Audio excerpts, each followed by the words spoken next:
హైదరాబాద్ లో Kantara chapter 1 pre release event grand గా జరిగింది. ఈ ఈవెంట్ కు జూనియర్ ఎన్టీఆర్ చీఫ్ గెస్ట్ గా హాజరయ్యారు. స్వీయ దర్శకత్వంలో కన్నడ నటుడు రిషబ్ శెట్టి తెరకెక్కించిన చిత్రం ఇది. ఈ సినిమా ఈవెంట్ లో మాట్లాడిన జూనియర్ ఎన్టీఆర్ తాను చిన్నప్పుడు విన్న కథలతో ఈ సినిమా రూపొందిందని తెలిపారు. తనకు 3 ఏళ్ల వయసున్నప్పుడు తన అమ్మమ్మ కుందాపుర సమీపంలోని మన ఊరు అని చెప్పేదని, తాను విన్న ఆ కథలతో ఓ దర్శకుడు సినిమా తెరకెక్కిస్తాడని అనుకోలేదని ఎన్టీఆర్ తెలిపారు. ఈ సినిమా సక్సెస్ కావాలని ఆయన కోరుకున్నారు. రిషబ్ అరుదైన దర్శకుడు, నటుడు అని ఎన్టీఆర్ ప్రశంసించారు. రిషబ్ శెట్టి 24 విభాగాలను డామినేట్ చేస్తారని అన్నారు. కాంతారాను ఈ స్థాయిలో తెరకెక్కించడం మరెవరి వల్ల సాధ్యమయ్యేది కాదన్నారు. రుక్మిణి వసంత్ హీరోయిన్ గా ఈ సినిమాలో నటించింది. ఈ సినిమా అక్టోబర్ 2న విడుదల కానుంది. నాకు చిన్నప్పటి నుంచి కొన్ని కథలు చెప్పడం మొదలుపెట్టేది.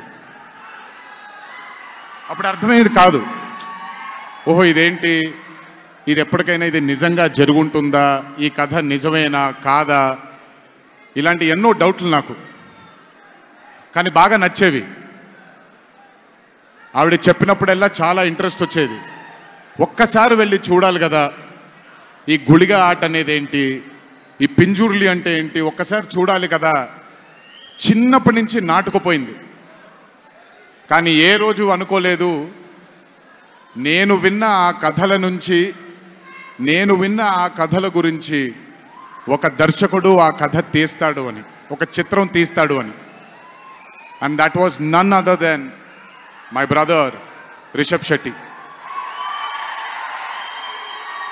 The stories I've heard as a child, when I saw it on screen, I was speechless, sir. I just did not know what to say.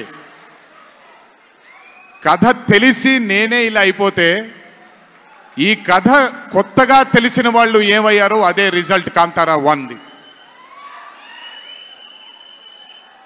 Rishabh sir is a very, very, very rare breed of directors and actor. I've always had this, అంటే ఈయనలో director over power చేస్తాడా, dominate చేస్తాడా, actor dominate చేస్తాడా అని. But Rishabh సార్లో dominate చేసేది కేవలం ఒక director, actor కాదు, 24 క్రాఫ్ట్స్లో ఉండే ప్రతి department. He dominates every department of all the 24 crafts.